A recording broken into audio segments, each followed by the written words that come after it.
Hi hello అండి. ఈరోజు మనకి కోకోనట్ రాగి కుకీస్ మినీ కుకీస్ ఆర్డర్ వచ్చాయండి.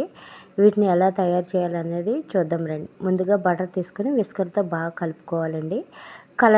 బటర్ కలర్ అనేది చేంజ్ అవ్వాలన్నమాట. దీంట్లోకి బెల్లం పాలు కూడా వేసుకుని క్రీమీ స్ట్రక్చర్ వచ్చేలా బాగా కలుపుకోండి విస్కర్తోని. దీని తర్వాత పీనట్ బటర్ కూడా వేసుకొని బాగా కలిపేసుకోవాలి. విస్కర్ ఉంటే సరిపోద్దండి. దీంట్లోనే డ్రై కోకోనట్ పౌడర్ ఉంటుంది కదా, వేసుకొని కలిపేసుకోండి. దాని తర్వాత దీంట్లో మన రాగి flour, cocoa powder, baking soda, baking powder వేసుకుని బాగా కలిపేసుకొని దీంట్లో కొంచెం టైట్గా ఉంటే పాలు యాడ్ చేసుకోండి. చాకో చిప్స్ కూడా యాడ్ చేసుకొని మన చపాతీ ముద్దలాగా తయారు చేసుకుంటే బ్యాటర్ రెడీ అయిపోతుంది. దీన్ని ఇప్పుడు కుకీస్ షేప్ లాగా కుకీస్ వేసుకోవాలి. అవెన్లో 180 degrees మీద 20 minutes కుక్ చేసుకుంటే రెడీ అయిపోతాయి.